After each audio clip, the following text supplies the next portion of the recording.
Assalamualaikum warahmatullahi wabarakatuh. Welcome back to channel. Terima kasih kepada rakan-rakan media sosial saya, khususnya Facebook, Instagram dan juga YouTube saya. Terima kasih kerana menonton channel saya.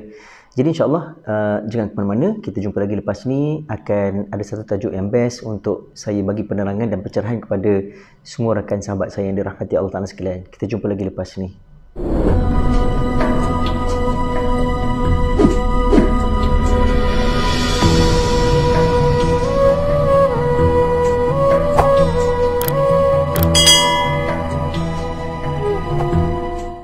Assalamualaikum warahmatullahi wabarakatuh kepada semua rakan media sosial saya, YouTube dan semua yang menonton channel YouTube saya ni, Semangat Atar.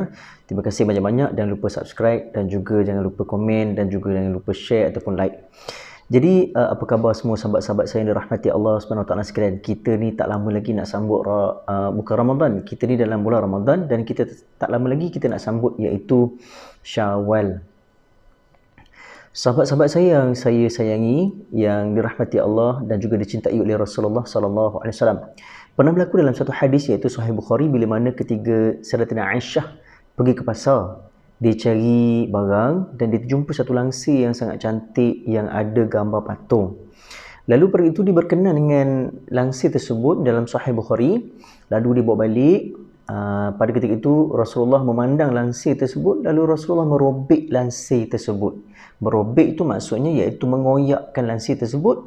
Lalu Rasulullah pun buat alas tempat duduk pada ketika itu. Sebab apa? Sebab Rasulullah tak nak ada berlaku pembaziran pada ketika itu. Lalu pada ketika itu Rasulullah tanya, "Wahai Aisyah, tidakkah kamu nampak bahawasanya langsir tersebut ada gambar patung?" "Allahu Akbar, aku tak nampak ya Rasulullah, maafkan aku."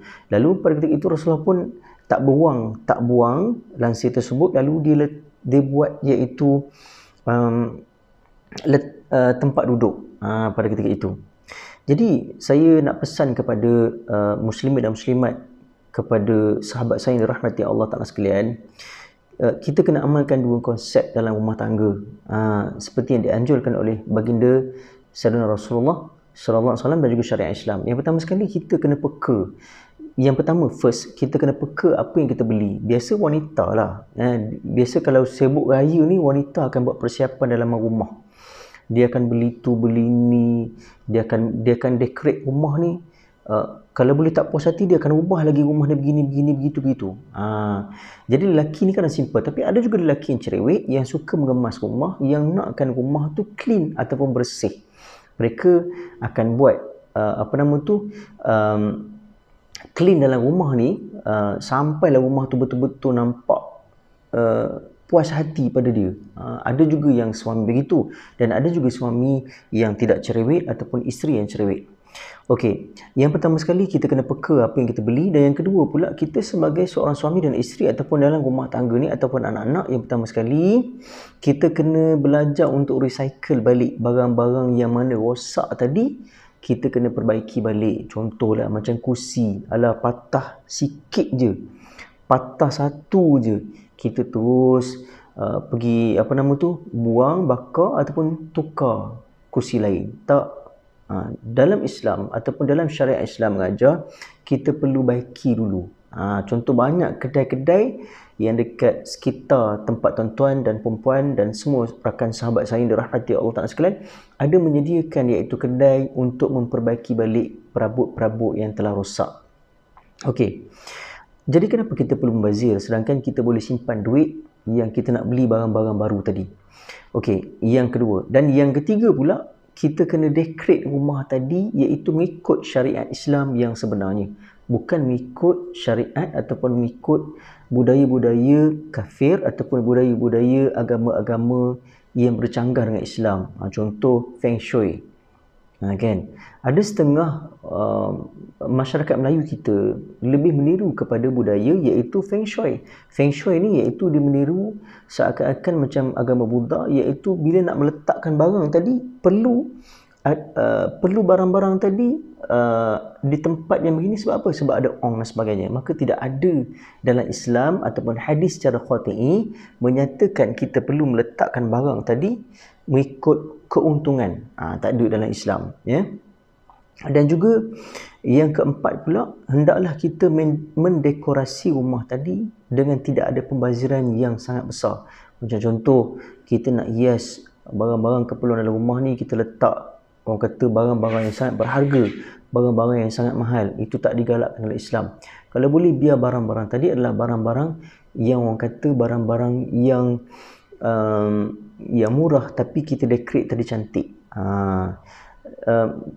Saya nak pesan kepada para sahabat dan juga rakan-rakan media sosial saya yang dirahmati Allah Ta'ala sekalian.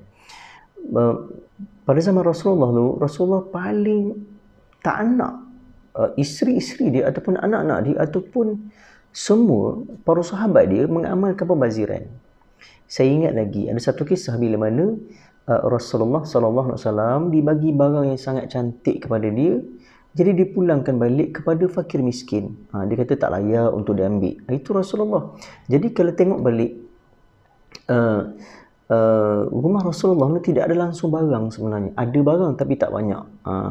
Jadi dia banyak sedekahkan kepada fakir miskin ataupun dia banyak sedekahkan kepada golongan yang memerlukan.